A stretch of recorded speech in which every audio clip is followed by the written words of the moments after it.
তো ভিউয়ার্স, আজকে আমরা কথা বলবো খুবই কমন একটা সমস্যা নিয়ে, যেটা হচ্ছে হাঁটু এবং জয়েন্টের ব্যথা। আর এই সমস্যাটি আমরা কম বেশি আমাদের যারা বয়স্ক পেশেন্ট, যাদের বয়স দিন দিন বেড়ে যাচ্ছে, তাদের মধ্যে এই সমস্যাটা কম বেশি প্রত্যেকেরই ক্ষেত্রেই দেখা দেয়।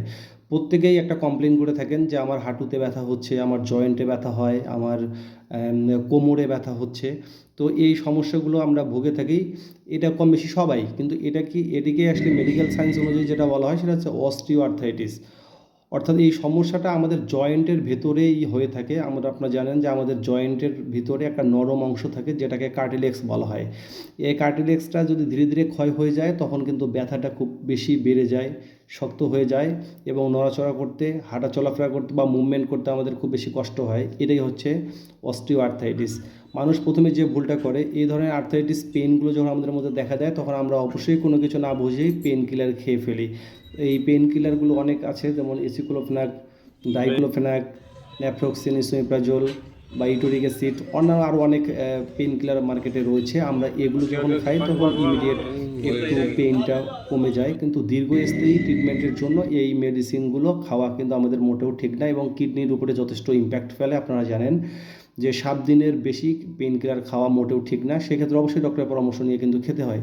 তো এই ক্ষেত্রে আমরা পেন কিলারগুলো খাওয়ার পরে কিন্তু একটু আরাম পাই, কিন্তু আসলে এখানে যে সমস্যাটা হয়, আমাদের ভিতরে কিন্তু আমাদের কার্টিলেক্সটা ক্ষয় হতেই থাকে, যার ফলে আমাদের পেইনটা কোনোভাবেই রিলিফ হয় না, বরঞ্চ দিন দিন বাড়তে থাকে।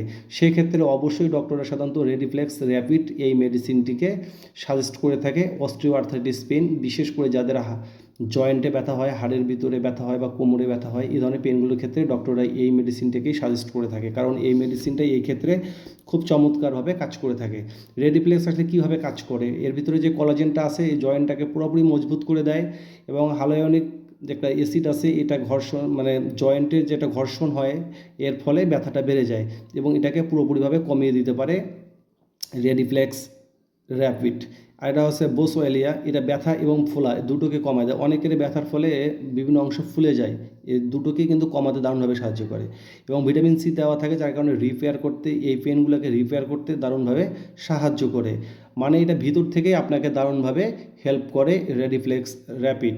এর ফলে কি হয়, এটা আপনি নিয়মিত খেলে আপনার ব্যথাটা কমবে, আপনি হাঁটা চলাফেরা সহজেই করতে পারবেন, এবং ব্যথাগুলো দিন দিন কমে যাবে, ফোলা ভাবটা কমে যাবে। এটা কিন্তু 1-2 দিনে আপনার এই ব্যথাটাকে কমাতে পারবে না, মিনিমাম 2 থেকে 4 সপ্তাহ ডক্টরের পরামর্শ অনুযায়ী, আপনার ব্যথার তীব্রতা অনুযায়ী ডক্টর আপনাকে সাজেস্ট করে থাকবে। ধন্যবাদ। ভিডিওটি যদি ভালো লেগে থাকে তাহলে লাইক, কমেন্ট, শেয়ার এবং সাবস্ক্রাইব করে পাশে থাকবেন। আসসালামু আলাইকুম।